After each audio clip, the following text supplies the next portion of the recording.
Martes 2 de mayo, bienvenidas y bienvenidos, esto es Noticias 7, esperamos desde la televisión pública que haya disfrutado este feriado. A propósito del Día del Trabajador, el saludo cordial para todos los obreros y campesinos de nuestro país que sacan adelante a todo el territorio nacional con su esfuerzo diario. Vamos a comenzar contándole que en el enlace ciudadano de este sábado se cumplió en la plataforma gubernamental de la gestión financiera. En este espacio el presidente de la República se refirió, entre otros temas, al caso Odebrecht y a una reforma legal para reestructurar el concurso de oposición, méritos y nombramientos de los profesionales de la salud. El presidente Correa se refirió al caso Odebrecht y lo ocurrido con Alexei M., acusado de lavado de activos y quien recibió un pago por alrededor de $1 millón de la empresa brasileña Odebrecht. Cuando recibe este depósito Alexei Mosquera en febrero del 2011, no era funcionario público. Por eso se lo está acusando de lavado de activos, lo cual yo también creo que es difícil de probar, y lo que sí es claro es que ha habido evasión tributaria, porque no ha declarado ese $1 millón supuestamente depositado en un banco de Andorra, que por si acaso tampoco es ilegal, es antiético, pero no es ilegal. Esto ya no va a poder ser posible para funcionarios públicos gracias a la consulta popular. Es que fue una coima Toachi Pilatón. Bueno, demuéstrenlo, pero qué difícil que es creer que sea una coima. ¿Cuánto? Más de 3 años después de que se firmó el contrato y 2 años después de que se terminó el contrato. Pero la Fiscalía comete un error, dijo el mandatario, al informar mediante boletín de prensa, con base a la declaración de Rodrigo Tacla, empleado de Odebrecht. Hemos revisado esa declaración y por ningún lado dice que esto tiene relación con Toachi Pilatón.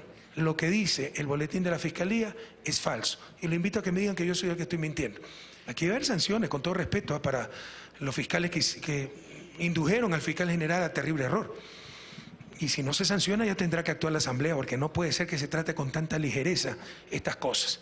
Finalmente, en otro tema, admitió un error cometido con miles de profesionales de la salud a quienes no se les había entregado nombramientos. Esto no debió ocurrir. Esto es pereza, esto es indolencia, esto es indiferencia y asumimos nuestra responsabilidad. Por lo que enviará una reforma legal para reestructurar el concurso de oposición y méritos y nombramiento de los profesionales de la salud. Pero vamos a garantizar un mínimo, que esos profesionales que tienen más de 4 años tengan que pasar tan solo las pruebas de mérito, sacan más del 70%, si alguien de afuera obtuvo 100%, de todos modos el puesto lo conserva ese profesional que ya tiene más de 4 años en el Ministerio de Salud, porque es responsabilidad del sector público, del Estado, no haberle dado su estabilidad, su nombramiento ya hace varios años. Eduardo Córdoba, Ecuador TV. Esta semana el presidente de la República enviará a la Asamblea Nacional reformas al Código de la Niñez y Adolescencia, especialmente en el tema de las pensiones alimenticias. En el proyecto de reforma al Código de la Niñez y Adolescencia se plantean 5 ejes. El primero apunta a la adecuación normativa a la Constitución y enfoque de derechos humanos. Luego, sobre la corresponsabilidad parental o desarrollo integral y protección de derechos de los hijos, independientemente del estado civil de sus progenitores o de quien mantenga la tenencia del menor. Algunas veces la madre se queda con los hijos, el padre brilla por su ausencia, pero otras veces, sí, el padre quiere participar del cuidado de sus hijos. Tenemos que flexibilizar esas cosas por el bien de los hijos, pero insisto, también por el derecho que tienen los padres de disfrutar de sus hijos. El tercer eje se refiere a los regímenes de tenencia para garantizar la igualdad de derechos, deberes y oportunidades a los dos progenitores. Que respete el derecho de los padres a disfrutar de sus hijos, pero el derecho superior del niño también, a tener estabilidad afectiva, estabilidad hogareña, etc. Un cuarto eje se refiere al régimen de alimentos para establecer como deberes del padre y la madre al asistir, educar y cuidar a los hijos de manera corresponsable. Aquí también se añade la fijación de la pensión de alimentos. Se la hará de acuerdo a los ingresos de ambos progenitores, pero esto es obvio, es elemental, así como del número total de hijos del demandado. Y se complementa adicionalmente con mecanismos de rendición de cuentas del administrador de la pensión, garantizando que el derecho a alimentos del hijo o hija sea utilizado de manera correcta. Por otra parte, se ha incluido una disposición general que permita revisar los montos de la tabla vigente porque sí hay excesos y abusos. Y finalmente, el último eje se refiere al apremio, para que el juez determine la buena o mala fe en la falta de pago. Si alguien dolosamente no quiere pagar, responsabilizarse por la manutención de sus hijos, por supuesto que se vaya preso. Pero si evidentemente alguien perdió su trabajo y 2 meses no puede pagar una pensión alimenticia, ¿qué sacamos mandándolo preso? todos perdemos. El derecho superior del niño, pues ese niño sigue sin pensión alimenticia. Ese hombre va a seguir sin trabajo y el Estado tendrá un preso más que alimentar y mantener. El peor de los mundos. La propuesta será discutida en la Asamblea y su aprobación se dará en el próximo periodo legislativo, concluyó el mandatario. Eduardo Córdoba, Ecuador TV.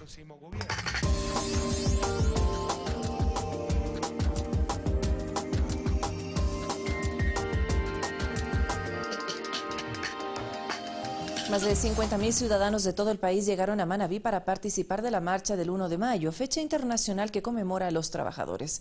El presidente de la República, Rafael Correa, destacó los avances en materia laboral. Más que conmemorar una fecha internacional, el objetivo de concentrar a miles de trabajadores este 1 de mayo en Puerto Viejo, capital de la provincia de Manabí, fue celebrar los avances que en materia laboral ha tenido el Ecuador.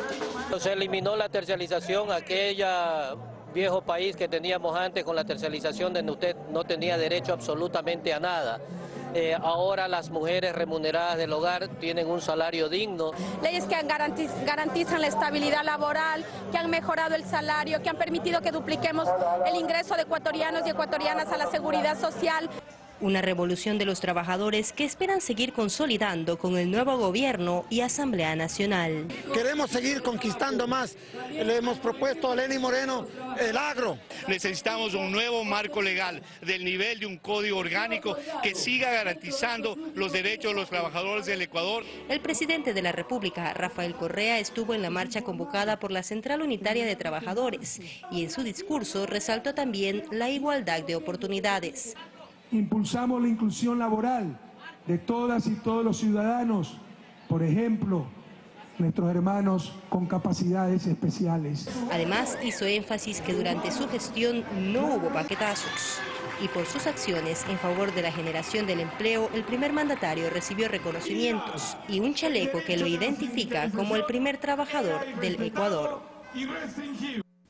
Con una concentración en el Parque del Arbolito, los integrantes del Parlamento Laboral del Ecuador conmemoraron el Día Internacional del Trabajo. Esta organización reconoce que existe una división en el sector sindical y esperan que sea solucionado mediante el diálogo. Sus principales representantes ratificaron el respaldo al proyecto político en vigencia y que continuará con el nuevo gobierno. El titular del Parlamento, Marcelo Solórzano, asegura que los cambios registrados en materia laboral deben ser fortalecidos. Hay una división que hay que superarla con responsabilidad y desprendimiento.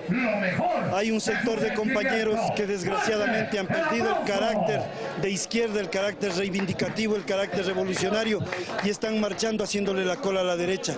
Están en oposición a todo desde hace 10 años y no han sido un aporte para la construcción de política pública. A ellos los invitamos en una nueva actitud a sumarse al Parlamento Laboral Ecuatoriano. Los invitamos a dialogar y conversar para ser nosotros los que propongamos la política pública. Trabajadores de los sectores hidroeléctrico, telecomunicaciones, obras públicas, maestros y artesanos salieron a las calles céntricas de Cuenca para expresar su satisfacción por las políticas laborales implementadas por el actual gobierno. Afirman que los beneficios en temas salariales y de seguridad social son logros fundamentales. La Central Unitaria de Trabajadores de la SUAY nos hemos reunido aquí en la glorieta del Parque Calderón para conmemorar el Día del Trabajador, en conmemorar que la lucha del trabajador tiene que seguir adelante y nunca se tiene que perder. Ante todo, el trabajador tiene que defender sus derechos y la seguridad justamente de su trabajo. La Central Unitaria de Trabajadores ha estado siempre en las calles, siempre en las mesas de diálogo, manifestando el deber que tiene el gobierno y los empresarios de respetar la seguridad jurídica de un trabajador, que cuál es, pagar sueldos justos, la afiliación al IES y justamente cuando llega a su jubilación pagarle adecuadamente, es decir, pagarle puntual como se lo ha venido haciendo por lo menos en estos 10 años que ha cambiado mucho las leyes a favor de los trabajadores del país. Al menos 10 personas fueron detenidas por posesión de bombas Molotov durante la marcha convocada por las organizaciones sindicales de oposición en Quito. Los hechos fueron calificados como aislados por el Ministerio del Interior. A pesar de que los dirigentes de la marcha por el Día Internacional del Trabajo aseguraron que la misma era para reivindicar su apertura al diálogo, sea un 1 de mayo que no sea provocativo, nosotros llamamos a no confrontar. La misma no dejó de presentar brotes de violencia ya casi al finalizar la jornada. Estas imágenes, por ejemplo, son en las calles Bolívar y Guayaquil, donde varios de los manifestantes generaron desmanes y ataques a los miembros de la Policía Nacional, quienes habían acompañado desde un principio la movilización, pero que sin embargo fueron objeto de agresión. La marcha comenzó desde las 9 de la mañana con una concentración en los exteriores de la Caja del Seguro. Desde ahí se sumó un importante número de organizaciones sociales y sindicales contrarias a la administración del presidente Rafael Correa. Frente a esta arremetida lo que decimos es que se devuelvan los derechos de los trabajadores y del pueblo. Este es un 1 de mayo unitario, clasista, combativo, en contra de la corrupción. La ruta determinada por los organizadores se cumplió sin ninguna modificación. Es más, varios de los dirigentes habían afirmado que el inicio de funciones del nuevo gobierno daba la posibilidad de debatir temas en los que no han estado de acuerdo. Nosotros estamos abiertos, están las propuestas por escrito, hicimos en el año 2012 una propuesta por reforma al Código de Trabajo que jamás fue escuchada ni debatida, entonces nosotros esperamos que el nuevo gobierno abra ese canal de diálogo. No obstante, el accionar de un determinado grupo de participantes fue el mismo de siempre. Al menos 10 personas fueron detenidas por posesión de bombas Molotov y fueron trasladados a la unidad de flagrancia. Alec Llanos, Ecuador TV. En Guayaquil, las marchas de los trabajadores se desarrollaron en el centro de la urbe. Las movilizaciones partieron desde distintos sectores como el Parque Centenario y desde la caja del Instituto de Seguridad Social en la avenida Olmedo. Este espacio fue oportuno para que representantes de distintos sindicatos hagan peticiones a través de diálogos al nuevo gobierno.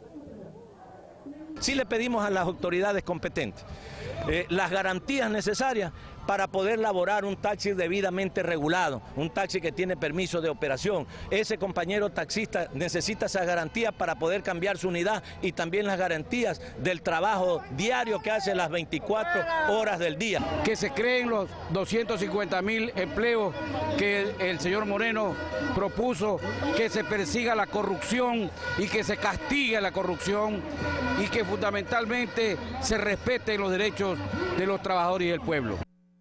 Y en varios países del mundo también se conmemoró el Día Internacional del Trabajador. En Venezuela y Bolivia se anunciaron incrementos salariales, mientras que en Chile, Brasil, Rusia y Francia se registraron enfrentamientos con la policía.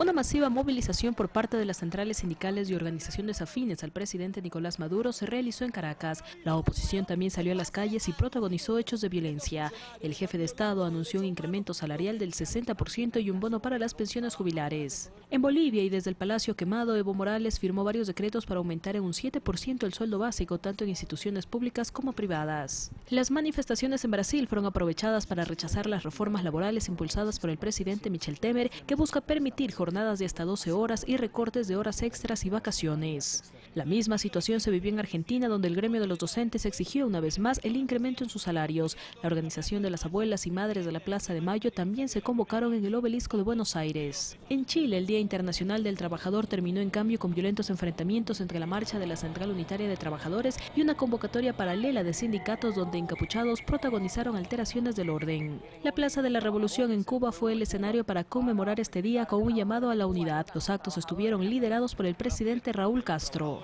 Las organizaciones sociales en Estados Unidos estuvieron lideradas por los migrantes que se oponen a la reforma migratoria del presidente Donald Trump. En el resto del mundo, países como España, Bangladesh, Ucrania, Rusia, Taiwán, Líbano, Pakistán, Turquía y Francia recordaron este día de lucha reivindicativa. En estos dos últimos se registraron enfrentamientos. En Ankara varias personas fueron detenidas y en París 3 agentes antidisturbios resultaron heridos por un grupo de incitadores que irrumpieron las marchas de la clase obrera para rechazar a los dos candidatos presidenciales. Fanny Lara, Ecuador TV. Miles de personas salieron en varias ciudades de Estados Unidos para sumarse a las protestas por el 1 de mayo. En Nueva York se llevaron a cabo 4 concentraciones de manera simultánea para exigir respeto a los derechos de los trabajadores e inmigrantes indocumentados.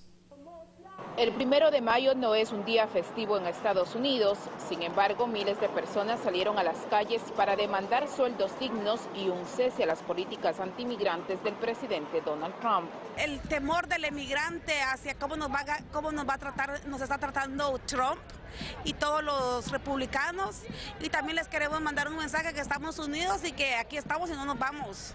Las movilizaciones en Nueva York empezaron a primeras horas de la mañana. Las plazas de Union Square, Washington Square y Fort Lee Square fueron el centro de protesta. Muchos inmigrantes dejaron de trabajar para unirse a las concentraciones ante el temor a las deportaciones y la separación de familias por parte de agentes de migración. Basta ya del abuso que hay sobre la humanidad y tenemos que unirnos todos. Los organizadores de estas protestas ven la presidencia de Trump como un catalizador para crear alianzas y trabajar para proteger a la clase trabajadora, en especial a los inmigrantes en situación irregular en Estados Unidos. Vamos a empezar a unirnos a nivel de los barrios, generar un movimiento que pare el racismo, que pare la campaña anti-inmigrante. Las concentraciones se realizaron en Nueva York bajo estricto control de la policía. Varias personas fueron arrestadas al tratar de vencer el cerco policial del perímetro establecido por los uniformados para realizar las protestas. Las protestas del 1 de mayo son solamente el preámbulo para la gran movilización que se va a realizar este jueves cuando el presidente Donald Trump visite Nueva York por primera vez desde que asumió la Casa Blanca el pasado 20 de enero. Karina Cartagena, Ecuador TV, Nueva York.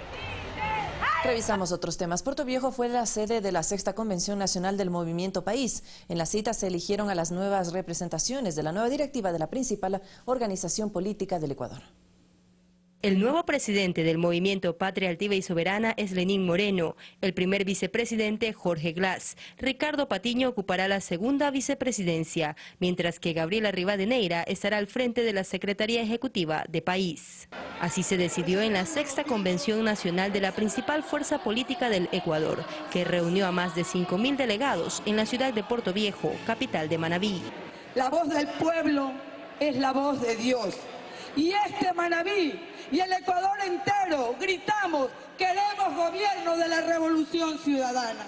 En la militancia se expresa la gratitud por lo alcanzado en estos 10 años de gobierno del presidente saliente Rafael Correa Delgado. Un merecido descanso, la patria ha cambiado y lo ha hecho él conjuntamente con un equipo y con todo un país entero que ha querido hacerlo. Alegre porque estos 10 años han dado fruto, esta década ganada significa el cambio que nuestra patria tanto ha anhelado. Vengo de Machala, provincia del Oro, bellísimo, estoy encantada. A todos lados lo sigo a mi presidente y ahora a Lenín Moreno.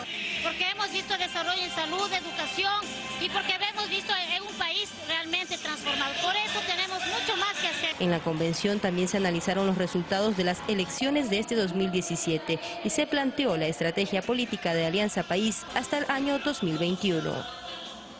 6:51. El ministro de Relaciones Internacionales, Guillaume Long, encabezó la comitiva ecuatoriana que expuso ante el Consejo de Derechos Humanos de la Organización de Naciones Unidas los avances del Ecuador en esta materia durante los últimos 10 años.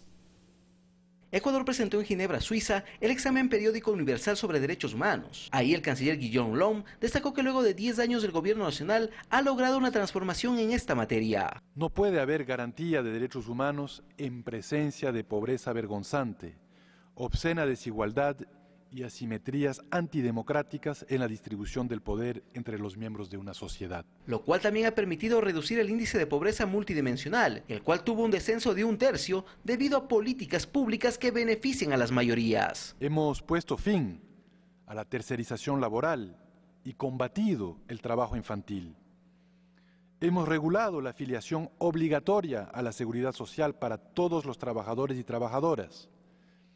Hemos logrado, por primera vez en nuestra historia, un salario digno que cubre la canasta familiar. Ante el seno del Consejo de Derechos Humanos de la ONU, el ministro de Relaciones Exteriores de Ecuador además recordó el desastre natural sufrido por nuestro país hace un año, el cual, pese a dejar millonarias pérdidas económicas y principalmente humanas, no evitó que el Ecuador durante los siguientes 365 días logre una importante recuperación con la vigencia de la ley solidaria. Lográndose la recuperación de 912 escuelas y colegios, 9 centros de salud, la construcción de 12.220 viviendas terminadas y más de 20.131 viviendas en ejecución. Se establecieron 30 albergues y se atendieron a más de 12.000 personas. Hoy por hoy tenemos 3.201 personas en 14 albergues y estimamos hasta el mes de junio de este año cerrar todos los albergues. Sobre la libertad de expresión, el secretario de Comunicación, Patricio Barriga, destacó los procesos de democratización, alcanzados principalmente con la entrada en vigencia de la Ley de Comunicación. No existen periodistas detenidos o medios de comunicación cerrados por expresar sus opiniones. El informe ecuatoriano fue de 20 páginas, donde se destacaron avances en 5 ámbitos, como son derechos a la equidad social, derechos al buen vivir, igualdad y no discriminación, libertad, participación y protección, así sobre lo referente a libre movilidad humana. Alex Llanos, Ecuador TV. La elaboración de leyes para erradicar el racismo y la discriminación es uno de los ejes del Decenio Internacional para Afrodescendientes proclamado por las Naciones Unidas, que en nuestro país ya muestra resultados positivos. Esto es importantísimo. Bajo el lema Reconocimiento, Justicia y Desarrollo florece el Decenio Internacional para los Afrodescendientes, proclamado por la Asamblea General de las Naciones Unidas de 2015 a 2024. En nuestro país y ante miles de organizaciones afroecuatorianas, el presidente Rafael Correa firmó en febrero de 2016 un decreto para su cumplimiento. Hoy, más de 100 organizaciones se reúnen para dialogar sobre sus resultados. La firma del decreto 915, esa es tal vez la política pública más importante desde la firma del decreto del decenio, porque convierte en política pública toda la agenda de Naciones Unidas. Pero sobre todo, el mensaje político de tener dentro de su gobierno un ministro, gobernadores, gobernadoras, asambleístas, secretarios de Estado. Ellos esperan que las políticas públicas que procuran el mejoramiento de la calidad de vida de los ecuatorianos continúen siendo implementadas de la mano del presidente electo Lenín Moreno. Somos parte de este Ecuador diverso, consideramos importante sumarnos a una propuesta de política que incluya a todos. Precisamente por los logros que han alcanzado en los últimos años. Los mayores índices de pobreza se encontraban en el pueblo afroecuatoriano y justamente en su tierra ancestral, en el cantón Muisné, en el cantón San Lorenzo, en el cantón Eloy Alfaro. Estos índices han disminuido y eso nos alegra sobremanera. Los representantes de las comunidades afroecuatorianas reunidos en Guayaquil trabajarán en propuestas en las áreas de la salud y la educación. Jocelyn de Mera, Ecuador TV. Y le contamos también que la noche del domingo el joven Anthony Zambrano fue entregado a sus familiares luego de permanecer 6 días desaparecido. Zambrano fue encontrado en la ciudad de Guayaquil tras una labor de investigación de la DINASED. Es el abrazo que puso fin a varios días de angustia de la señora Gloria Limones.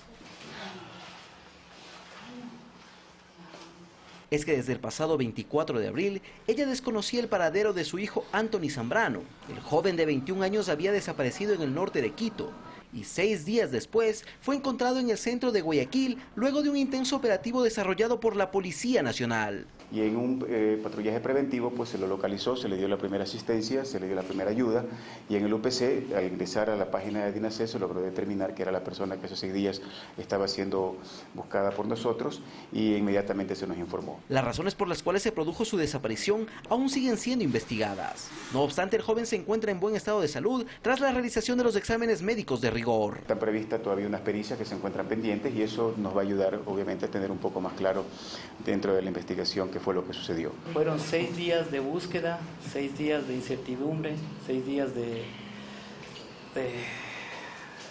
pasar días y noches sin tener una noticia de mi hijo como padre. El encuentro de Zambrano con sus familiares recién se lo pudo realizar en horas de la noche del domingo 30 de abril, debido a que el joven fue trasladado desde Guayaquil, mientras que su madre y padrastro viajaron desde Ibarra. Alex Llanos, Ecuador TV.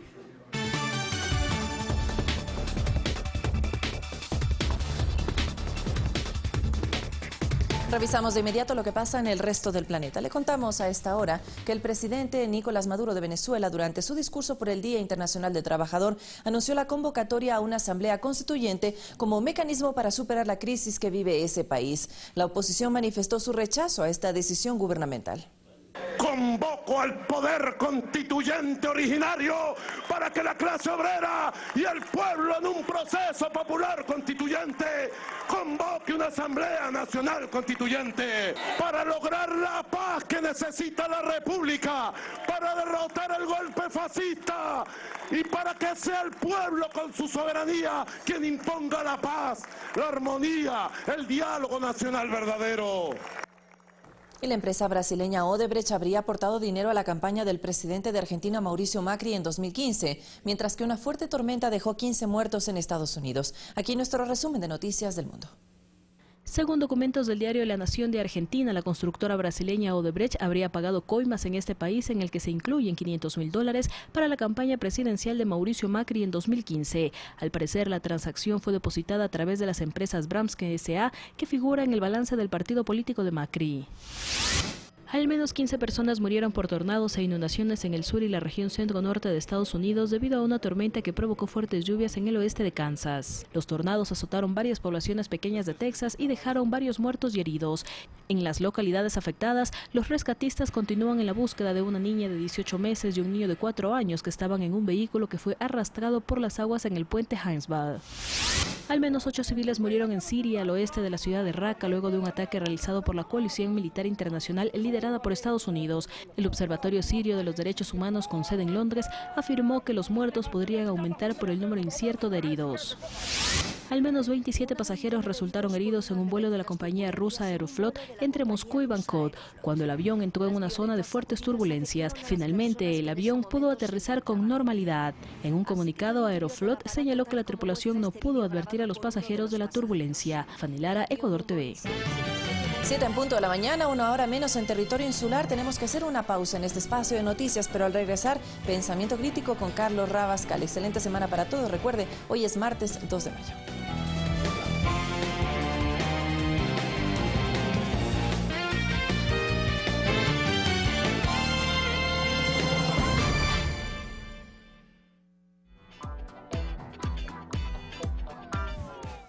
La nueva Asamblea Nacional de Puertas Abiertas incentiva la participación ciudadana y recoge los aportes de todos los rincones de la patria para fortalecer la legislación en el Ecuador. 500,000 de ciudadanos han participado en socializaciones, audiencias y consultas prelegislativas de leyes. La asamblea de hoy es referente de transparencia a escala regional, con el 49%, superando el promedio de América Latina, que alcanza el 40%.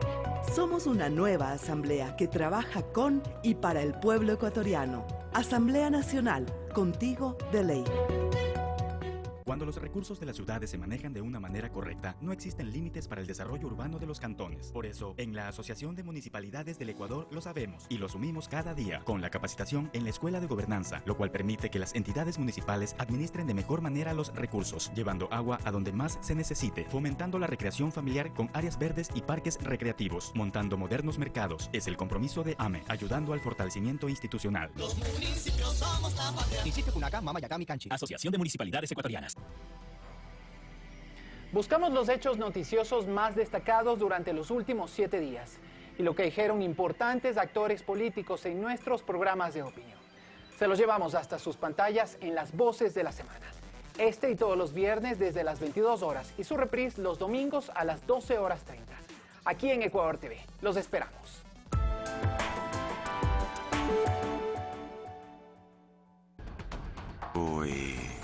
He visto cosas que ustedes no creerían. Esta serie explora las 4 esquinas de la ciencia ficción. Platillos voladores. La mayor amenaza de invasión alienígena. El viaje en el tiempo. Un mundo de infinitas posibilidades. El viaje en el tiempo es lo más genial. Exploración espacial. Viaje a lo desconocido. Y lo que hay allí, el cosmos y el misterio del espacio. El espacio, la última frontera. Y los misterios de la vida artificial, donde la tecnología y la humanidad colisionan. Es lo más cerca que llegamos a tocar la inmortalidad. La electrizante historia que impactará sus emociones. ¡Está vivo! En los especiales de la BBC, la verdadera historia de la ciencia ficción. Estreno, domingo 7 de mayo, 18 horas.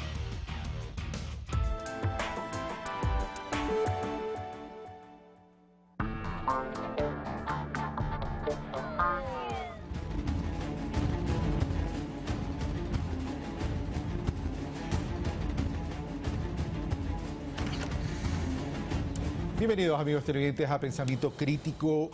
El día de hoy continuamos con los retos del próximo gobierno y en estos momentos el turno es para la salud pública. Para aquello hemos invitado a los doctores Fernando Cornejo, viceministro de Gobernanza de Salud Pública, y Rodrigo Díaz, subdecano de la Facultad de Medicina de la Pontificia Universidad Católica del Ecuador, la PUCE. Señores, gracias por haber aceptado nuestra invitación. Fernando, Rodrigo, bienvenidos. Comienzo entonces con Rodrigo Díaz. ¿Cuáles serían los ejes principales que deberían constituir retos para el próximo gobierno en el periodo 2017-2021 en lo que tiene que ver con salud pública? Bueno, hay algunos retos, ¿no? Me parece que en el lapso de estos últimos 10 años se ha hecho bastantes cosas, muchas cosas en salud, pero tiene algunos retos bien puntuales el nuevo gobierno. Me parece que una de las cosas en la que debe trabajar mucho el gobierno es en el aumento de la accesibilidad de la población a servicios de calidad. Y eso tiene dos ramas bien puntuales. Uno es el mejoramiento del modelo de atención y el otro es el apuntalamiento del modelo de gestión en función de ese modelo de atención, ¿no? La salud como eje de gobierno es uno de nuestros puntos de encuentro entre lo que es la universidad, ¿verdad?, el sistema de educación superior y el gobierno, el Estado, en este caso el ente rector que es el Ministerio de Salud. Y entonces para apuntalar esos dos ejes que había nombrado anteriormente, la formación del recurso humano, del talento humano, de los profesionales de la salud es un eje clave para poder actuar en esos dos ejes. Ok, nos vamos a quedar ahí por un momento y pues venimos a desarrollar. Fernando Cornejo, bienvenido. Es decir, a ver, los próximos 4 años hay que fortalecer y corregir, como todo en la vida. Ni todo es bueno ni todo es malo, siempre hay que construir sobre lo construido y construir sobre lo construido significa fortalecer y potencializar. El doctor Rodrigo Díaz dice, hay que aumentar la accesibilidad en los servicios de calidad y establece un segundo reto que tiene que ver con el modelo de atención y al amparo del modelo de atención introduce como ingrediente el modelo de gestión y puntualiza en el talento humano. Gracias, Carlos. Buenos días a todos los televidentes. Rodrigo, qué gusto verte acá. Evidentemente hay algunos retos muy importantes y hay correcciones que hacer. Hay que consolidar el acceso universal y la gratuidad en la salud. A partir de esto, fortalecer la rectoría del Ministerio de Salud Pública para tener un sistema de salud integrado y que responda a las necesidades de la población. El segundo punto fundamental es el tema de la calidad, y ahí se liga lo que dice Rodrigo con respecto al modelo de atención. Creo que las políticas emitidas por el Ministerio de Salud Pública son buenas, suficientes y pues te permiten llegar a todos los estamentos de salud. Sin embargo, hay que sentarse en la operatividad en territorio. Creemos que esa operatividad todavía no ha sido lo suficientemente consolidada y hay que empezar a trabajar directamente con las zonas de los distritos, fortaleciendo su funcionamiento, fortaleciendo que apalanquen el modelo de gestión del modelo de atención integral en salud, y eso se liga a un tercer punto, fortalecer las capacidades del talento humano de gestión en salud. Con estos 3 puntos fundamentales creo que podríamos considerar un sistema que ha tenido su funcionamiento, que hace 43 millones de atenciones anuales, pero que debe centrarse ahora en la calidad. Ok. Partimos entonces, y ahora sí vamos a desarrollar la temática. Ambos de una u otra manera coinciden. Es decir, a ver, pero quiero partir del concepto de universalidad y de gratuidad. Tenemos un sistema integrado de la salud pública, pero ese concepto de universalidad y gratuidad genera una presión fiscal. ¿A qué me refiero? No como una carga, yo no lo veo como una carga, sino como una necesidad más bien. Lo que veo es que esa necesidad requiere de recursos importantes para atender el sistema integrado de salud pública. Y en ese sentido, para poder aumentar la accesibilidad de los servicios de calidad, se requiere varios elementos. Se requiere inversión y se requiere talento humano. Y además, evidentemente, dentro del campo de la inversión se requiere no solo infraestructura, sino equipamiento, que creo que eso ha ido avanzando. Pero tradicional e históricamente, la brecha en talento humano, sobre todo en lo que tiene que ver con especialidades, es un déficit en el Ecuador. ¿Cómo corregirlo durante los próximos 4 años? ¿O esto es un proceso que va más allá de los 4 años? Rodrigo. Bueno, el déficit de formación de especialistas médicos en el Ecuador es un problema que venimos acarreando como sistema desde mucho antes yo diría desde la época del primer boom petrolero, ¿sí? En donde comenzó un intento de mejoramiento de todo el sistema de salud, pero no se logró institucionalizar la especialidad médica, el posgrado en medicina, como una política de Estado, ¿sí? Más bien, en los últimos 30 años ha sido una política centrada en la posibilidad de la universidad de producir o provocar. Pero ahí hay un punto. Entonces significa que la academia no estaría o no está sintonizada con las necesidades en este sector de la salud pública, y tampoco el gobierno central, el Estado a través del gobierno central, en función de esas necesidades.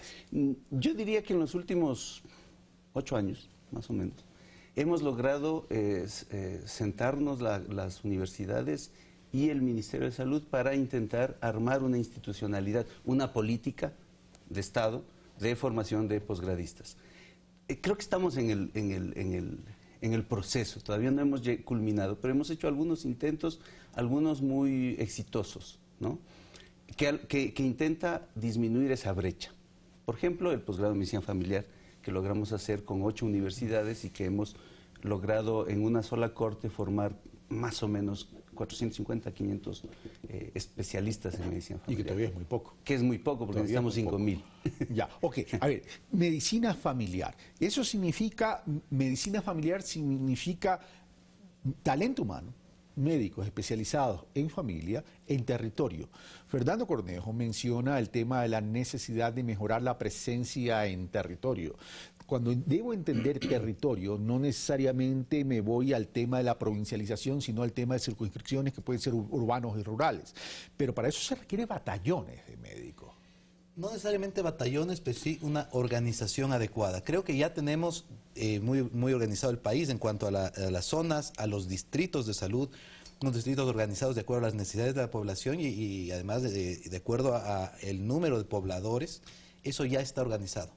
Es el momento de darles a esos distritos una mayor funcionalidad, que esos distritos tengan el talento humano no solo en los prestadores de servicio, me refiero a los médicos de familia que estamos formando conjuntamente con las universidades, sino también en cuanto a los administradores de esos distritos. La formación de talento humano no se debe centrar solamente en la prestación del servicio, sino en cómo voy a administrarlo, cómo voy a hacer el tema de promoción de salud, cómo voy a hacer el tema de prevención de salud, es decir, asentar de una manera más firme el modelo integral de salud que ha sido trabajado durante Pero ese modelo de gestión sin talento humano suficiente no va a dar resultado. El tema es cómo cubres la brecha de los médicos de familia en territorio.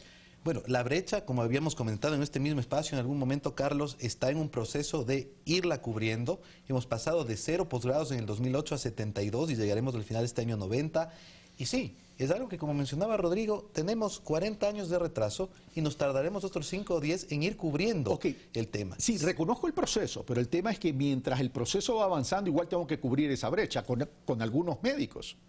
Voy optimizando el tema de médicos. También tenemos a los médicos rurales, tenemos médicos generales. En este momento estamos como Ministerio de Salud lanzando un concurso para 8.000 plazas entre médicos y enfermeras, y hasta el final del año tienen que cubrirse 17.000 plazas con concursos.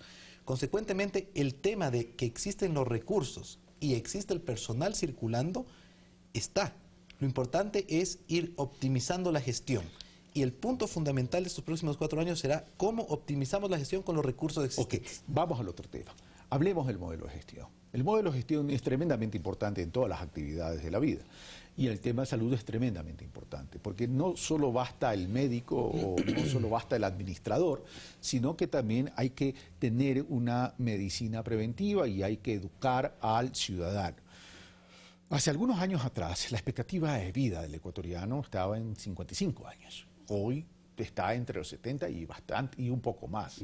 ¿Qué significa eso? Que si bien se redujo la tasa de mortalidad, hay incrementos en la morbilidad. Es decir, ¿tenemos alguna planificación, estudios que van de la mano como para entrar a una gran campaña educativa desde la base escolar y desde los barrios a efectos de ir mejorando este tema?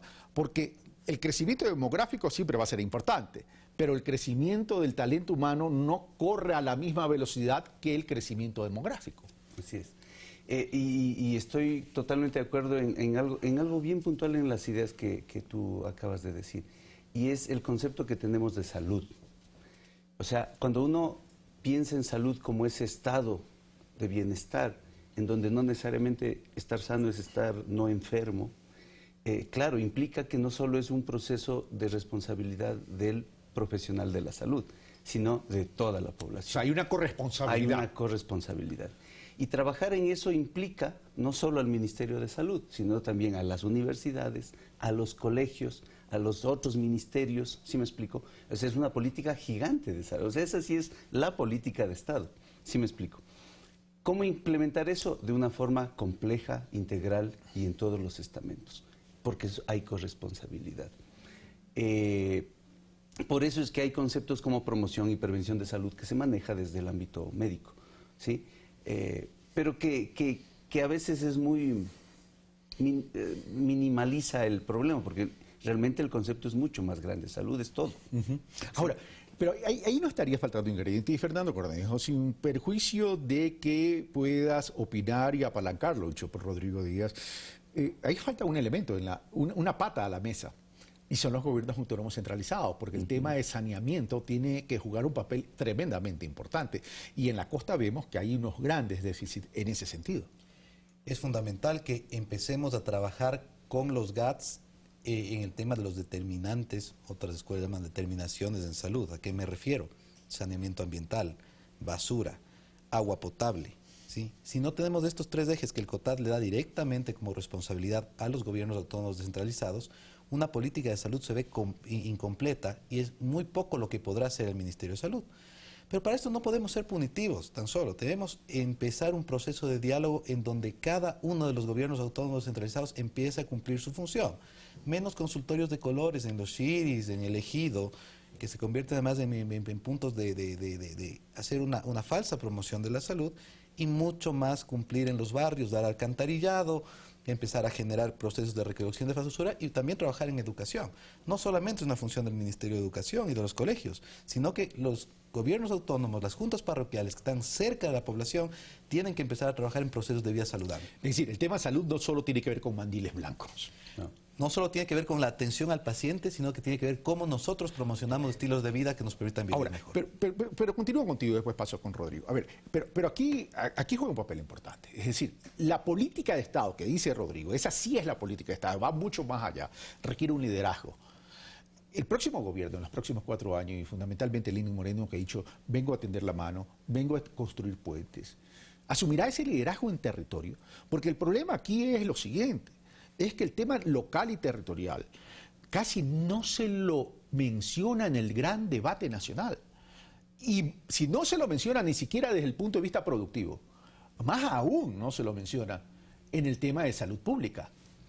Por eso es fundamental lo que decía al inicio de esta entrevista, fortalecer la rectoría de la autoridad sanitaria, el Ministerio de Salud Pública, que se comprenda que las políticas sí son y van a ser emanadas por parte del Ministerio de Salud, pero que hay diversos ejecutores, que hay una intersectorialidad, que hay Ministerio de Educación, que hay Ministerio de Inclusión Económica y Social, o como quieran llamarse en su momento, y que esta rectoría también debe ser tomada en cuenta por parte de los gobiernos autónomos descentralizados y otras instancias. Es decir, que una política que no es de gobierno, que es de Estado en cuanto a la salud pública, tiene que ser cumplida por los otros estamentos y tiene que además ser construida en conjunto con los otros estamentos. Debe haber una concurrencia. Porque la realidad territorial es diferente en Los Ríos que en Loja y que en Quito.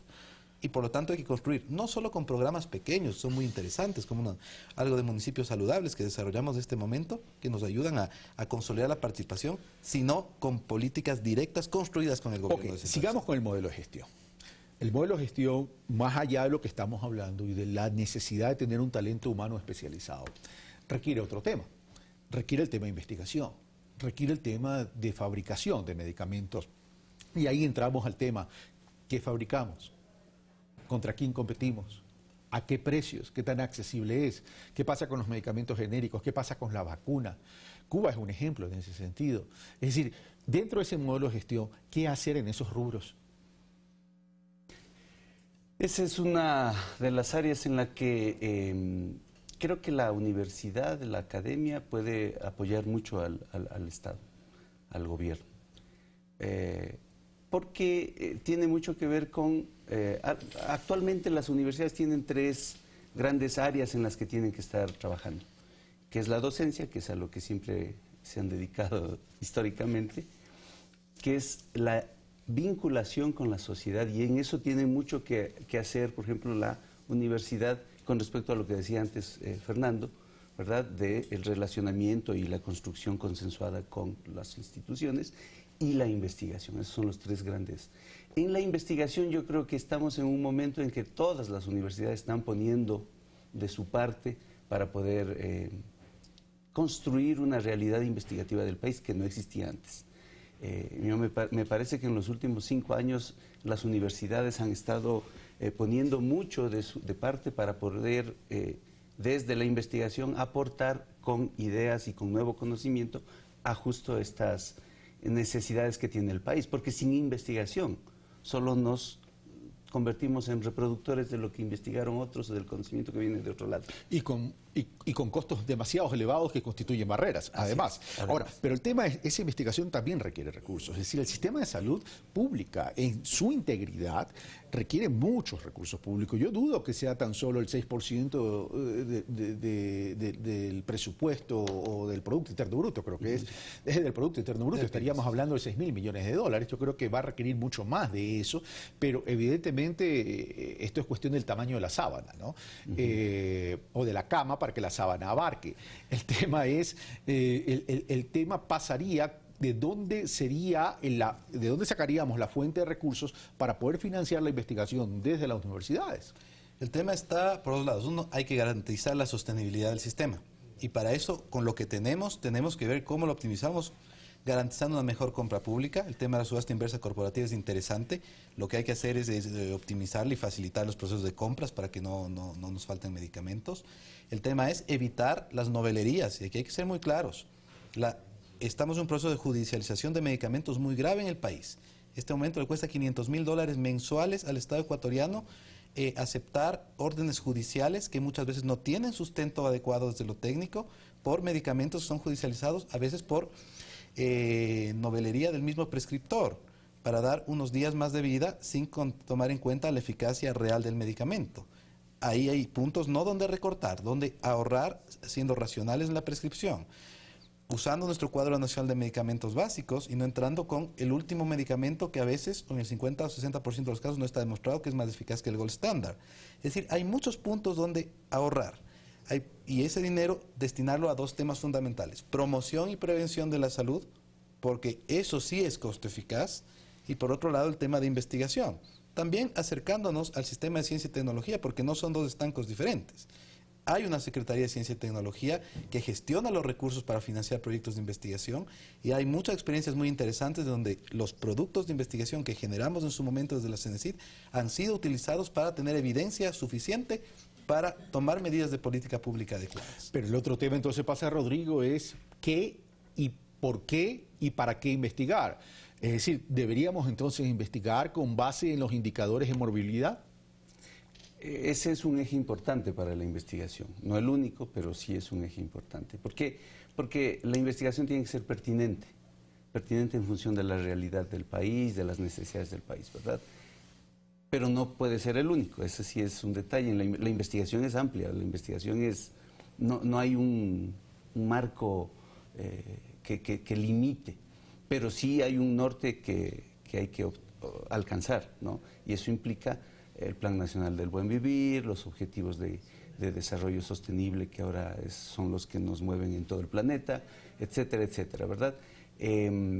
Yo quisiera retomar un punto que me parece súper importante del modelo de gestión.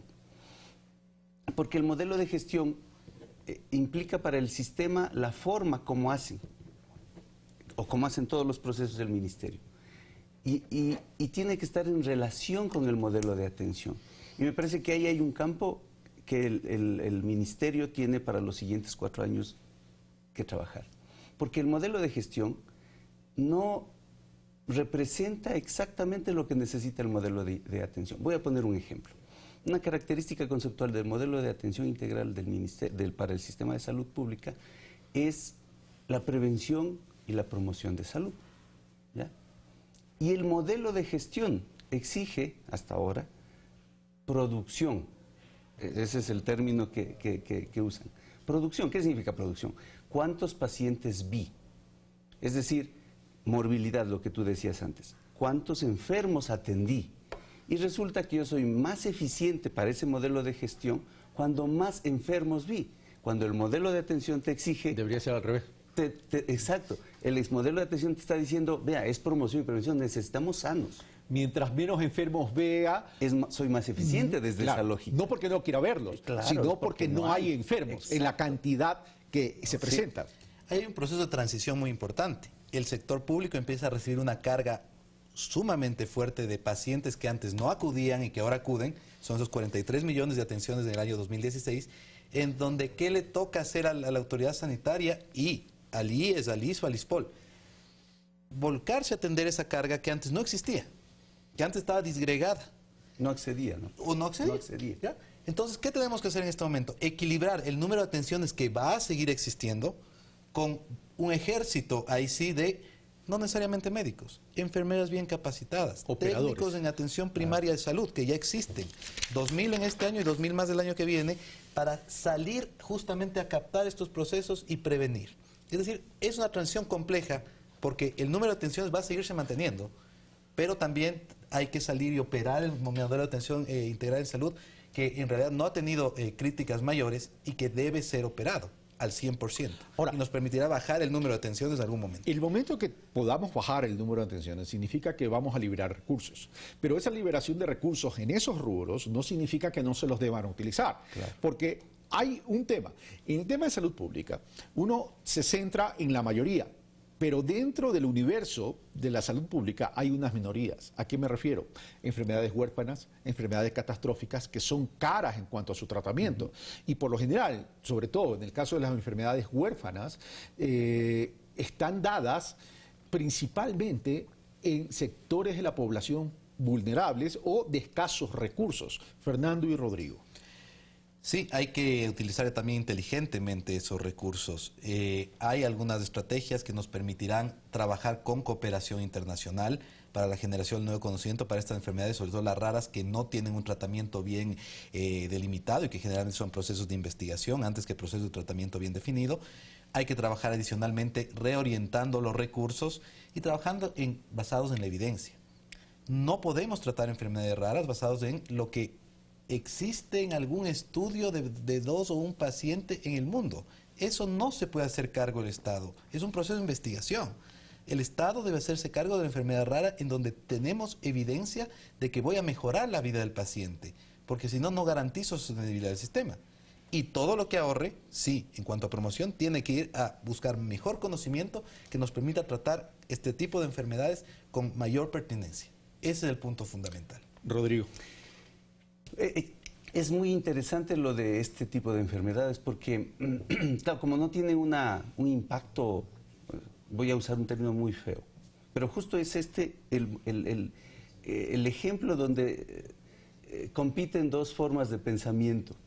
Entonces, claro, yo digo, estas enfermedades que son extrañas, raras, huérfanas, ¿verdad? Son poquitas y no tienen impacto en las variables de salud total de la población.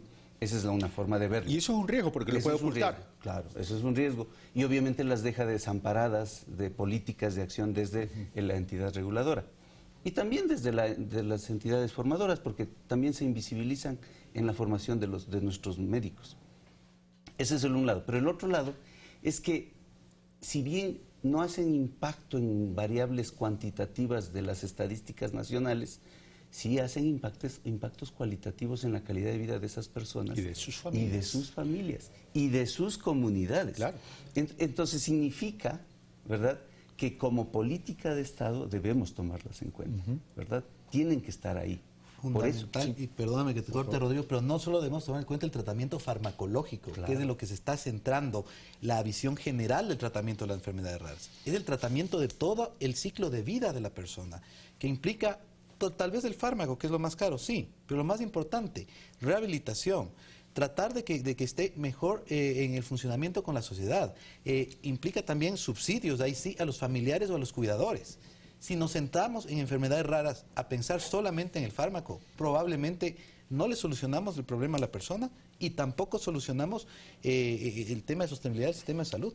Aquí tenemos que pensar en el ciclo de vida y en cómo está mejor integrada la persona a la sociedad. Desde ese punto de vista, el programa Toda una Vida que plantea Lenin Moreno, que planteó en la campaña y que lo está hablando ahora previo a la posesión del 24 de mayo, ¿empata con estas necesidades? Completamente, porque lo que dice el programa Toda una Vida es empecemos haciendo screening adecuado, que ya existe y que hay que fortalecerlo, para prevenir o para identificar tempranamente los riesgos de un número importante de enfermedades, sobre todo congénitas. Empecemos cuidando al niño desde la concepción, desde que está en el vientre de la madre, con un énfasis muy fuerte en los 1000 días, cuidando el tema de nutrición, cuidando el tema de desarrollo integral de su psicomotricidad y de otros temas ligados a que cuando llegue a los 6 años llegue con el cerebro completo, como decimos los psiquiatras, para poder luego tener un rendimiento adecuado. Por eso el concepto fundamental del Toda una Vida, porque como sector salud tenemos la obligación de no solo pensar cuando estés enfermo, sino prevenir que estés enfermo y que llegues a cumplir tus sueños y tus metas como concepto de salud. Rodrigo. Ahí tenemos que tener cuidado en algunas cosas, ¿no? Porque, a ver, históricamente, o sea, en salud ha habido muchos conceptos que se han usado. Uno de esos es la atención primaria en salud, que se replica y se ve muy bien explícito en el modelo de atención integral de salud. Pero cuando se intentó hacer este concepto, esta estrategia de la atención primaria en salud, históricamente hubo un momento en donde se intentó hacerlo selectivamente, y que fue eficiente, realmente sirvió en ese momento. Por ejemplo, yo hacía atención primaria en salud con programas puntuales para ciertos problemas de salud. Por ejemplo, mortalidad materna, ¿verdad? Y entonces HIV, tuberculosis, que se armaron programas que tenían esa lógica vertical, pero fraccionada del concepto que es salud. Ahí hay que tener cuidado cuando yo armo el toda una vida, se llama, ¿verdad? Cuando yo armo eso, tengo que tener cuidado de caer en esta lógica de selectividad. Y eventuales fragmentaciones. Y fraccionamiento de lo que es el problema de salud, porque el problema de salud es integral, es complejo, es completo, no va por pedazos, ¿no? ¿Cómo evitar eso entonces? ¿Cómo evitar eso? Justo el momento que están construyendo y planificando, haciendo esa planificación desde una lógica de construcción horizontal, ¿sí? De todo el estamento, Ministerio de Salud, Sistema de Salud Pública, Ministerio de Bienestar y toda el área social. ¿Algo que acotar? Transversalizando los programas. Precisamente en muchos países del mundo, incluido el nuestro, el éxito ha estado en romper esa lógica vertical en donde te dice solo vacuno.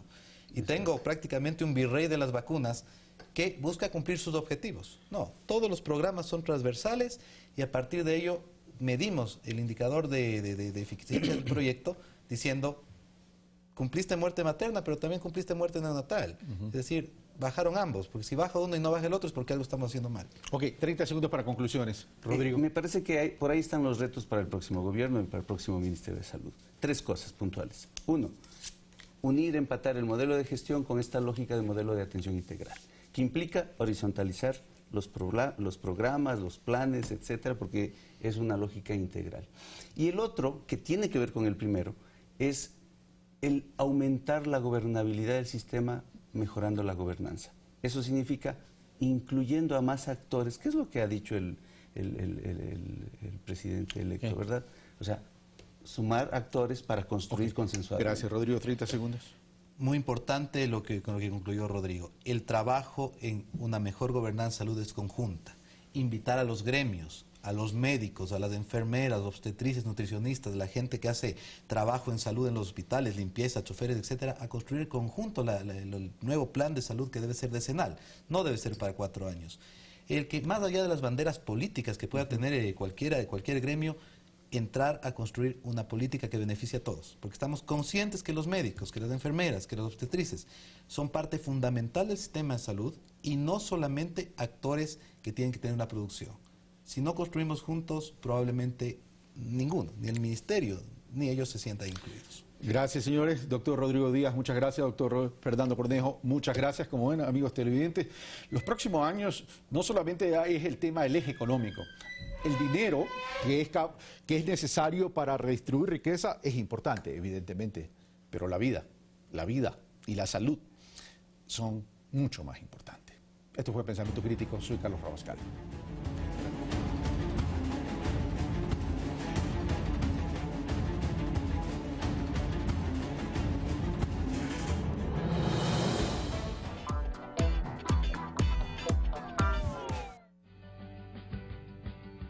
La tiroides es una glándula pequeñita que se encuentra sobre la tráquea, pero es tan importante porque regula nuestro metabolismo y también nuestro crecimiento, Arturo. ¿Quién no ha escuchado de la tiroides? Y sí, la hablaremos aquí, en Al Mediodía, con expertos, como siempre. Porque hay muchas personas que tienen problemas relacionados a su funcionamiento, así que no se lo pierda, por aquí, por Ecuador TV. A las 12 en punto de la tarde.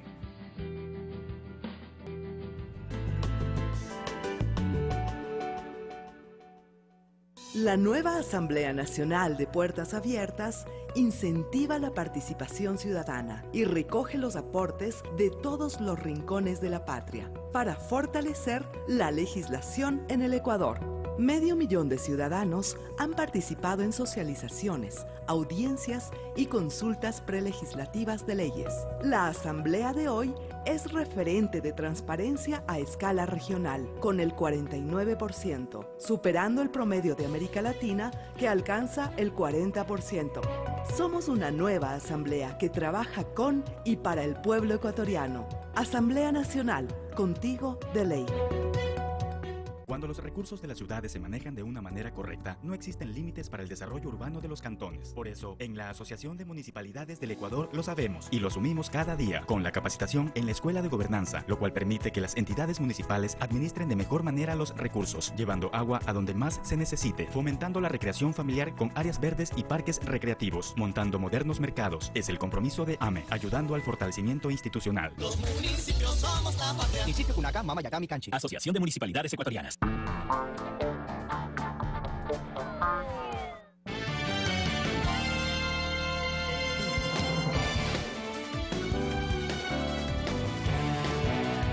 En este martes 2 de mayo tenemos más noticias para compartir con todos ustedes. Me acompaña desde el puerto principal mi compañero Abraham Verduga. Abraham, buen día. Es un placer acompañarte, Vane. Un buen día, 7 de la mañana, 35 minutos. Vamos de inmediato con el desarrollo de la información. El enlace ciudadano de este sábado se cumplió en la plataforma gubernamental de la gestión financiera. En este espacio, el presidente de la República se refirió, entre otros temas, al caso Odebrecht y a una reforma legal para reestructurar el concurso de oposición, méritos y nombramientos de los profesionales de la salud. El presidente Correa se refirió al caso Odebrecht y lo ocurrido con Alexei M., acusado de lavado de activos y quien recibió un pago por alrededor de $1 millón de la empresa brasileña Odebrecht. Cuando recibe este depósito Alexei Mosquera en febrero del 2011, no era funcionario público.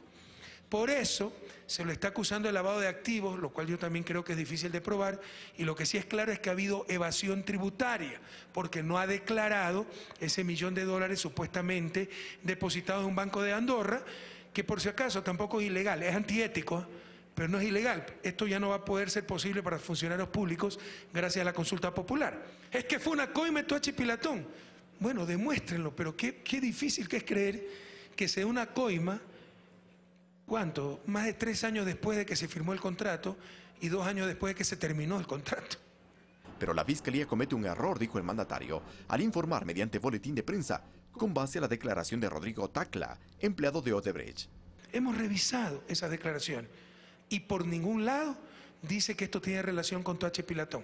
Lo que dice el boletín de la Fiscalía es falso. Y lo invito a que me digan que yo soy el que estoy mintiendo.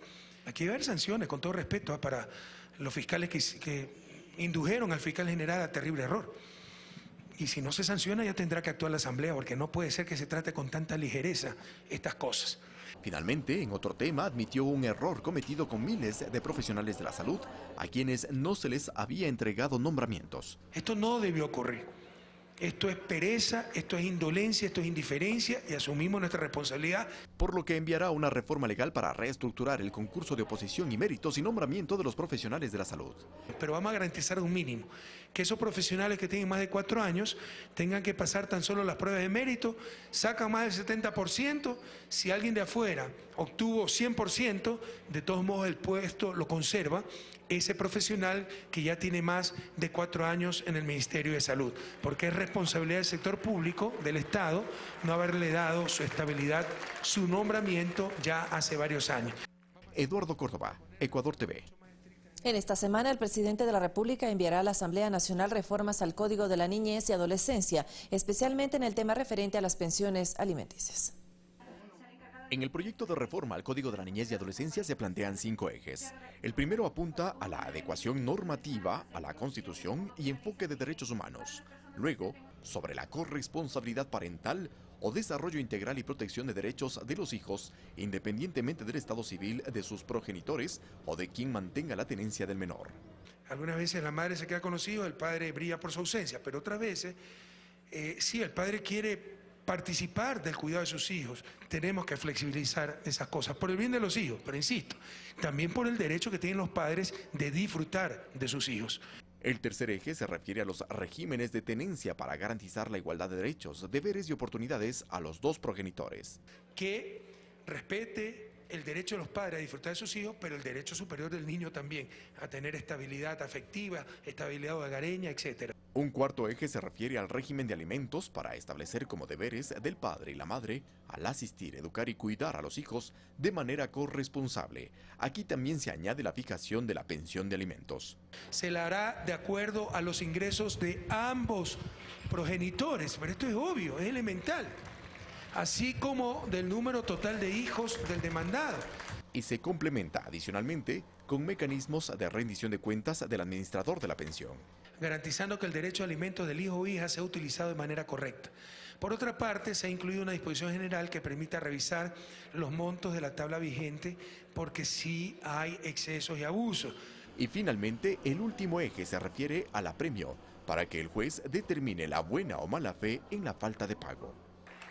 Si alguien dolosamente no quiere pagar, responsabilizarse por la manutención de sus hijos, por supuesto que se vaya preso. Pero si evidentemente alguien perdió su trabajo y 2 meses no puede pagar una pensión alimenticia, ¿qué sacamos mandándolo preso? Todos perdemos. El derecho superior del niño, pues ese niño sigue sin pensión alimenticia. Ese hombre va a seguir sin trabajo y el Estado tendrá un preso más que alimentar y mantener. El peor de los mundos. La propuesta será discutida en la Asamblea y su aprobación se dará en el próximo periodo legislativo, concluyó el mandatario. Eduardo Córdoba, Ecuador TV.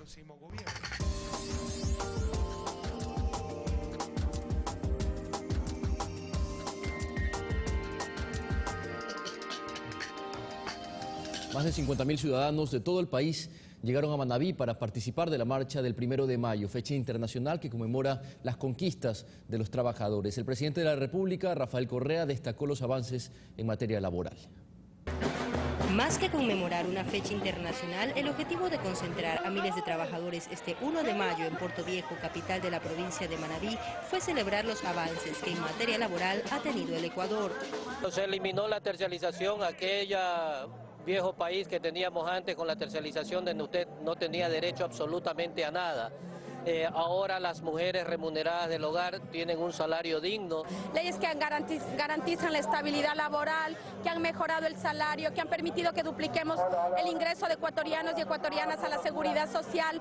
Una revolución de los trabajadores que esperan seguir consolidando con el nuevo gobierno y Asamblea Nacional. Queremos seguir conquistando más.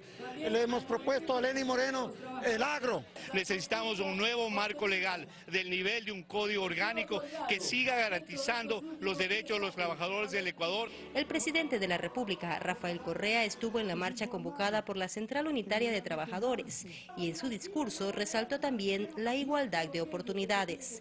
Impulsamos la inclusión laboral de todas y todos los ciudadanos, por ejemplo, nuestros hermanos con capacidades especiales. Además, hizo énfasis que durante su gestión no hubo paquetazos. Y por sus acciones en favor de la generación del empleo, el primer mandatario recibió reconocimientos y un chaleco que lo identifica como el primer trabajador del Ecuador. Con una concentración en el Parque del Arbolito, los integrantes del Parlamento Laboral del Ecuador conmemoraron el Día Internacional del Trabajador. Esta organización reconoce que existe una división en el sector sindical y esperan que sea solucionado mediante el diálogo. Sus principales representantes ratificaron el respaldo al proyecto político en vigencia y que continuará con el nuevo gobierno. El titular del Parlamento, Marcelo Solórzano, asegura que los cambios registrados en materia laboral deben ser fortalecidos. Hay una división que hay que superarla con responsabilidad y desprendimiento. Hay un sector de compañeros que desgraciadamente han perdido el carácter de izquierda, el carácter reivindicativo, el carácter revolucionario y están marchando haciéndole la cola a la derecha. Están en oposición a todo desde hace 10 años y no han sido un aporte para la construcción de política pública. A ellos los invitamos en una nueva actitud a sumarse al Parlamento Laboral Ecuatoriano. Los invitamos a dialogar y conversar para ser nosotros los que propongamos la política pública. Cientos de trabajadores de los sectores hidroeléctrico, telecomunicaciones, obras públicas, maestros y artesanos salieron a las calles céntricas de Cuenca para expresar su satisfacción por las políticas laborales implementadas por el actual gobierno. Afirman que los beneficios en temas salariales y de seguridad social son logros fundamentales del sector. La Central Unitaria de Trabajadores de la SUAY nos hemos reunido aquí en la glorieta del Parque Calderón para conmemorar el Día del Trabajador, en conmemorar que la lucha del trabajador tiene que seguir adelante y nunca se tiene que perder. Ante todo, el trabajador tiene que defender sus derechos y la seguridad justamente de su trabajo. La Central Unitaria de Trabajadores ha estado siempre en las calles, siempre en las mesas de diálogo, manifestando el deber que tiene el gobierno y los empresarios de respetar la seguridad jurídica de un trabajador, que cuál es, pagar sueldos justos, la afiliación al IES y justamente cuando llega a su jubilación pagarle adecuadamente, es decir, pagarle puntual como se lo ha venido haciendo por lo menos en estos 10 años que ha cambiado mucho las leyes a favor de los trabajadores del país. Al menos 10 personas fueron detenidas por posesión de bombas Molotov durante la marcha convocada por las organizaciones sindicales de oposición en Quito. Los hechos fueron calificados como aislados por el Ministerio del Interior. A pesar de que los dirigentes de la Marcha por el Día Internacional del Trabajo aseguraron que la misma era para reivindicar su apertura al diálogo, sea un 1 de mayo que no sea provocativo, nosotros llamamos a no confrontar. La misma no dejó de presentar brotes de violencia ya casi al finalizar la jornada. Estas imágenes, por ejemplo, son en las calles Bolívar y Guayaquil, donde varios de los manifestantes generaron desmanes y ataques a los miembros de la Policía Nacional, quienes habían acompañado desde un principio la movilización, pero que sin embargo fueron objeto de agresión. La marcha comenzó desde las 9 de la mañana con una concentración en los exteriores de la Caja del Seguro. Desde ahí se sumó un importante número de organizaciones sociales y sindicales contrarias a la administración del presidente Rafael Correa. Frente a esta arremetida lo que decimos es que se devuelvan los derechos de los trabajadores y del pueblo. Este es un 1 de mayo unitario, clasista, combativo, en contra de la corrupción. La ruta determinada por los organizadores se cumplió sin ninguna modificación. Es más, varios de los dirigentes habían afirmado que el inicio de funciones del nuevo gobierno daba la posibilidad de debatir temas en los que no han estado de acuerdo. Nosotros estamos abiertos, están las propuestas por escrito, hicimos en el año 2012 una propuesta por reforma al Código de Trabajo que jamás fue escuchada ni debatida, entonces nosotros esperamos que el nuevo gobierno abra ese canal de diálogo. No obstante, el accionar de un determinado grupo de participantes fue el mismo de siempre. Al menos 10 personas fueron detenidas por posesión de bombas Molotov y fueron trasladados a la unidad de flagrancia. Alec Llanos, Ecuador TV. En Guayaquil, las marchas de los trabajadores se desarrollaron en el centro de la urbe. Las movilizaciones partieron desde distintos sectores como el Parque Centenario y desde la caja del Instituto de Seguridad Social en la avenida Olmedo. Este espacio fue oportuno para que representantes de distintos sindicatos hagan peticiones a través de diálogos al nuevo gobierno. Sí le pedimos a las autoridades competentes las garantías necesarias para poder laborar un taxi debidamente regulado, un taxi que tiene permiso de operación. Ese compañero taxista necesita esas garantías para poder cambiar su unidad y también las garantías del trabajo diario que hace las 24 horas del día. Que se creen los 250.000 empleos que el señor Moreno propuso, que se persiga la corrupción y que se castigue la corrupción y que fundamentalmente se respeten los derechos de los trabajadores y del pueblo. Y en varios países del mundo también se conmemoró el Día Internacional del Trabajador. En Venezuela y Bolivia se anunciaron incrementos salariales, mientras que en Chile, Brasil, Rusia y Francia se registraron enfrentamientos con la policía. Una masiva movilización por parte de las centrales sindicales y organizaciones afines al presidente Nicolás Maduro se realizó en Caracas. La oposición también salió a las calles y protagonizó hechos de violencia. El jefe de Estado anunció un incremento salarial del 60% y un bono para las pensiones jubilares. En Bolivia y desde el Palacio Quemado, Evo Morales firmó varios decretos para aumentar en un 7% el sueldo básico, tanto en instituciones públicas como privadas. Las manifestaciones en Brasil fueron aprovechadas para rechazar las reformas laborales impulsadas por el presidente Michel Temer, que busca permitir jornadas de hasta 12 horas y recortes de horas extras y vacaciones. La misma situación se vivió en Argentina, donde el gremio de los docentes exigió una vez más el incremento en sus salarios. La organización de las abuelas y madres de la Plaza de Mayo también se convocaron en el Obelisco de Buenos Aires. En Chile, el Día Internacional del Trabajador terminó en cambio con violentos enfrentamientos entre la marcha de la Central Unitaria de Trabajadores y una convocatoria paralela de sindicatos donde encapuchados protagonizaron alteraciones del orden. La Plaza de la Revolución en Cuba fue el escenario para conmemorar este día con un llamado a la unidad. Los actos estuvieron liderados por el presidente Raúl Castro. Las organizaciones sociales en Estados Unidos estuvieron lideradas por los migrantes que se oponen a la reforma migratoria del presidente Donald Trump. En el resto del mundo, países como España, Bangladesh, Ucrania, Rusia, Taiwán, Líbano, Pakistán, Turquía y Francia recordaron este día de lucha reivindicativa. En estos dos últimos se registraron enfrentamientos. En Ankara varias personas fueron detenidas y en París 3 agentes antidisturbios resultaron heridos por un grupo de incitadores que irrumpieron las marchas de la clase obrera para rechazar a los dos candidatos presidenciales. Fanny Lara, Ecuador TV. Miles de personas salieron en varias ciudades de Estados Unidos para sumarse a las protestas por el 1 de mayo. En Nueva York se llevaron a cabo 4 concentraciones de manera simultánea para exigir respeto a los derechos de los trabajadores e inmigrantes indocumentados. El 1 de mayo no es un día festivo en Estados Unidos, sin embargo, miles de personas salieron a las calles para demandar sueldos dignos y un cese a las políticas antimigrantes del presidente Donald Trump. El temor del emigrante hacia cómo nos va a tratar, nos está tratando Trump y todos los republicanos, y también les queremos mandar un mensaje que estamos unidos y que aquí estamos y no nos vamos. Las movilizaciones en Nueva York empezaron a primeras horas de la mañana. Las plazas de Union Square, Washington Square y Fort Lee Square fueron el centro de protesta. Muchos inmigrantes dejaron de trabajar para unirse a las concentraciones ante el temor a las deportaciones y la separación de familias por parte de agentes de migración. Basta ya del abuso que hay sobre la humanidad y tenemos que unirnos todos. Los organizadores de estas protestas ven la presidencia de Trump como un catalizador para crear alianzas y trabajar para proteger a la clase trabajadora, en especial a los inmigrantes en situación irregular en Estados Unidos. Vamos a empezar a unirnos a nivel de los barrios, generar un movimiento que pare el racismo, que pare la campaña anti-inmigrante. Las concentraciones se realizaron en Nueva York bajo estricto control de la policía. Varias personas fueron arrestadas al tratar de vencer el cerco policial del perímetro establecido por los uniformados para realizar las protestas. Las protestas del 1 de mayo son solamente el preámbulo para la gran movilización que se va a realizar este jueves cuando el presidente Donald Trump visite Nueva York por primera vez desde que asumió la Casa Blanca el pasado 20 de enero. Karina Cartagena, Ecuador TV, Nueva York. De nuevo, en el ámbito nacional le contamos que Puerto Viejo fue la sede de la 6ª Convención Nacional del Movimiento País. En la cita se eligió a la nueva directiva de la principal organización política del Ecuador. El nuevo presidente del movimiento Patria Altiva y Soberana es Lenín Moreno, el primer vicepresidente Jorge Glass. Ricardo Patiño ocupará la segunda vicepresidencia, mientras que Gabriela Rivadeneira estará al frente de la Secretaría Ejecutiva de País.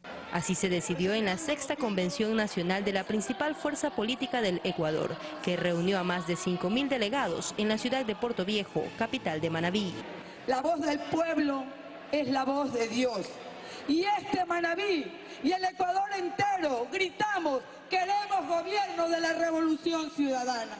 En la militancia se expresa la gratitud por lo alcanzado en estos 10 años de gobierno del presidente saliente Rafael Correa Delgado. Un merecido descanso, la patria ha cambiado y lo ha hecho él conjuntamente con un equipo y con todo un país entero que ha querido hacerlo. Alegre porque estos 10 años han dado fruto, esta década ganada significa el cambio que nuestra patria tanto anhelado. Vengo de Machala, la provincia del Oro, bellísimo, estoy encantada, a todos lados lo sigo a mi presidente y ahora a Lenín Moreno. Porque hemos visto desarrollo en salud, educación y porque hemos visto en un país realmente transformado. Por eso tenemos mucho más que hacer. En la convención también se analizaron los resultados de las elecciones de este 2017 y se planteó la estrategia política de Alianza País hasta el año 2021. El ministro de Relaciones Exteriores, Guillaume Long, encabezó la comitiva ecuatoriana que expuso ante el Consejo de Derechos Humanos de la Organización de Naciones Unidas los avances del Ecuador en esta materia durante la última década. Ecuador presentó en Ginebra, Suiza, el examen periódico universal sobre derechos humanos. Ahí el canciller Guillaume Long destacó que luego de 10 años del gobierno nacional ha logrado una transformación en esta materia. No puede haber garantía de derechos humanos en presencia de pobreza vergonzante, obscena desigualdad y asimetrías antidemocráticas en la distribución del poder entre los miembros de una sociedad. Lo cual también ha permitido reducir el índice de pobreza multidimensional, el cual tuvo un descenso de 1/3 debido a políticas públicas que benefician a las mayorías. Hemos puesto fin a la tercerización laboral y combatido el trabajo infantil. Hemos regulado la afiliación obligatoria a la seguridad social para todos los trabajadores y trabajadoras. Hemos logrado, por primera vez en nuestra historia, un salario digno que cubre la canasta familiar. Ante el seno del Consejo de Derechos Humanos de la ONU, el ministro de Relaciones Exteriores de Ecuador además recordó el desastre natural sufrido por nuestro país hace un año, el cual, pese a dejar millonarias pérdidas económicas y principalmente humanas, no evitó que el Ecuador durante los siguientes 365 días logre una importante recuperación con la vigencia de la ley solidaria. Lográndose la recuperación de 912 escuelas y colegios, 9 centros de salud, la construcción de 12.220 viviendas terminadas y más de 20.131 viviendas en ejecución. Se establecieron 30 albergues y se atendieron a más de 12.000 personas. Hoy por hoy tenemos 3.201 personas en 14 albergues y estimamos hasta el mes de junio de este año cerrar todos los albergues. Sobre la libertad de expresión, el secretario de Comunicación, Patricio Barriga, destacó los procesos de democratización, alcanzados principalmente con la entrada en vigencia de la Ley de Comunicación. No existen periodistas detenidos o medios de comunicación cerrados por expresar sus opiniones. El informe ecuatoriano fue de 20 páginas, donde se destacaron avances en 5 ámbitos, como son derechos a la equidad social, derechos al buen vivir, igualdad y no discriminación, libertad, participación y protección, así sobre lo referente a libre movilidad humana. Alex Llanos, Ecuador TV. La elaboración de leyes para erradicar el racismo y la discriminación es uno de los ejes del Decenio Internacional para Afrodescendientes proclamado por las Naciones Unidas, que en nuestro país ya muestra resultados positivos. Bajo el lema Reconocimiento, Justicia y Desarrollo florece el Decenio Internacional para los Afrodescendientes, proclamado por la Asamblea General de las Naciones Unidas de 2015 a 2024. En nuestro país y ante miles de organizaciones afroecuatorianas, el presidente Rafael Correa firmó en febrero de 2016 un decreto para su cumplimiento. Hoy, más de 100 organizaciones se reúnen para dialogar sobre sus resultados. La firma del decreto 915, esa es tal vez la política pública más importante desde la firma del decreto del decenio, porque convierte en política pública toda la agenda de Naciones Unidas. Pero sobre todo, el mensaje político de tener dentro de su gobierno un ministro, gobernadores, gobernadoras, asambleístas, secretarios de Estado. Ellos esperan que las políticas públicas que procuran el mejoramiento de la calidad de vida de los ecuatorianos continúen siendo implementadas de la mano del presidente electo Lenín Moreno. Somos parte de este Ecuador diverso, consideramos importante sumarnos a una propuesta de política que incluya a todos. Precisamente por los logros que han alcanzado en los últimos años. Los mayores índices de pobreza se encontraban en el pueblo afroecuatoriano y justamente en su tierra ancestral, en el cantón Muisné, en el cantón San Lorenzo, en el cantón Eloy Alfaro. estos índices han disminuido y eso nos alegra sobremanera. Los representantes de las comunidades afroecuatorianas reunidos en Guayaquil trabajarán en propuestas en las áreas de la salud y la educación. Jocelyn de Mera, Ecuador TV. La noche del domingo, el joven Anthony Zambrano fue entregado a sus familiares luego de permanecer 6 días desaparecido. Zambrano fue encontrado en la ciudad de Guayaquil tras una labor de investigación de la DINASED. Es el abrazo que puso fin a varios días de angustia de la señora Gloria Limones. Es que desde el pasado 24 de abril, ella desconocía el paradero de su hijo Anthony Zambrano. El joven de 21 años había desaparecido en el norte de Quito y 6 días después fue encontrado en el centro de Guayaquil luego de un intenso operativo desarrollado por la Policía Nacional. Y en un patrullaje preventivo pues se lo localizó, se le dio la primera asistencia, se le dio la primera ayuda y en el UPC, al ingresar a la página de DINASED, se logró determinar que era la persona que esos 6 días estaba siendo buscada por nosotros y inmediatamente se nos informó. Las razones por las cuales se produjo su desaparición aún siguen siendo investigadas. No obstante, el joven se encuentra en buen estado de salud tras la realización de los exámenes médicos de rigor. Está prevista todavía unas pericias que se encuentran pendientes y eso nos va a ayudar obviamente a tener un poco más claro dentro de la investigación qué fue lo que sucedió. Fueron 6 días de búsqueda, 6 días de incertidumbre, 6 días de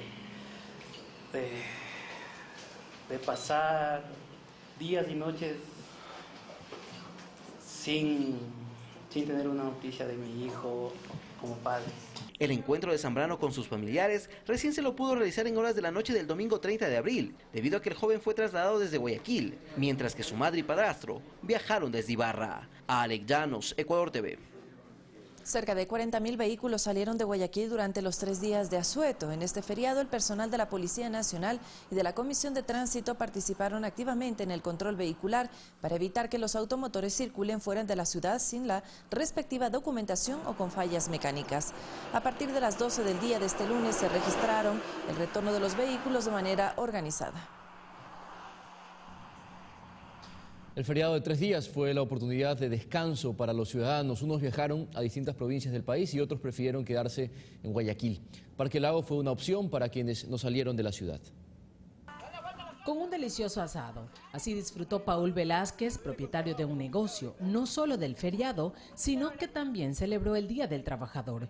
Compartió de un día de sana distracción al aire libre con sus colaboradores. De algo más que es de trabajo, que un momento a veces es bueno para generar todo lo que un momento otro la gente desempeña en los trabajos y creo que es el ambiente adecuado. Y es que Parque Lago es parte del Sistema Nacional de Áreas Protegidas del Ecuador.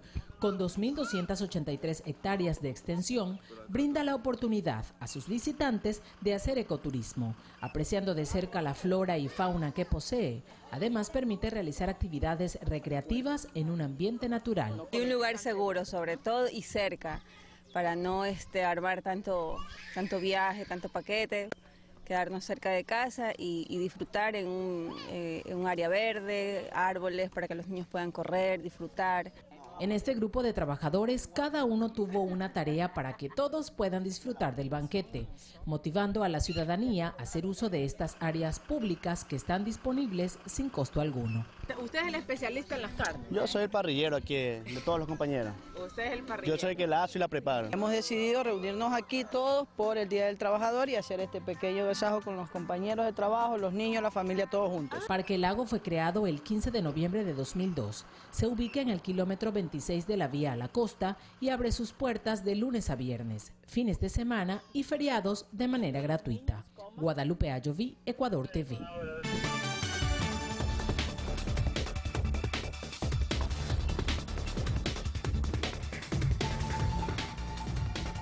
Noticias del mundo. El presidente de Venezuela, Nicolás Maduro, durante su discurso por el Día del Trabajo, anunció la convocatoria a una asamblea constituyente como mecanismo para superar la crisis que vive ese país. La oposición manifestó su rechazo a esta decisión gubernamental.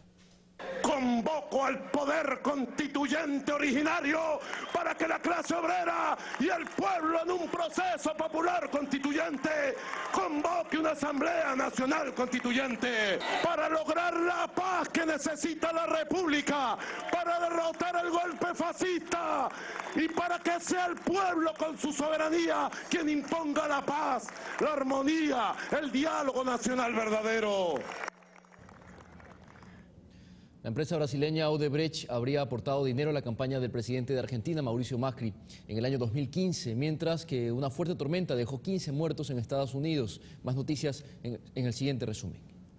Según documentos del diario La Nación de Argentina, la constructora brasileña Odebrecht habría pagado coimas en este país, en el que se incluyen $500.000 para la campaña presidencial de Mauricio Macri en 2015. Al parecer, la transacción fue depositada a través de las empresas Braskem S.A., que figura en el balance del partido político de Macri. Al menos 15 personas murieron por tornados e inundaciones en el sur y la región centro-norte de Estados Unidos debido a una tormenta que provocó fuertes lluvias en el oeste de Kansas. Los tornados azotaron varias poblaciones pequeñas de Texas y dejaron varios muertos y heridos. En las localidades afectadas, los rescatistas continúan en la búsqueda de una niña de 18 meses y un niño de 4 años que estaban en un vehículo que fue arrastrado por las aguas en el puente Heinsbad.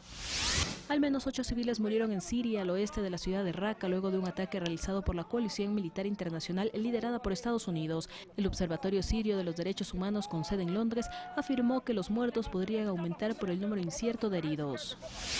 Al menos 27 pasajeros resultaron heridos en un vuelo de la compañía rusa Aeroflot entre Moscú y Bangkok, cuando el avión entró en una zona de fuertes turbulencias. Finalmente, el avión pudo aterrizar con normalidad. En un comunicado, Aeroflot señaló que la tripulación no pudo advertir a los pasajeros de la turbulencia. Fanny Lara, Ecuador TV. 8 de la mañana, 3 minutos, y de esta manera ponemos un punto final a este servicio informativo, Val. Así es, Abraham, pero en las noticias del mundo y las internacionales, nacionales también, ahora queremos ver qué pasa en la comunidad. Nos lo contará a continuación desde el puerto principal nuestra compañera Guadalupe Ayoví. Quédese en sintonía de esta, su televisión pública. Buen día.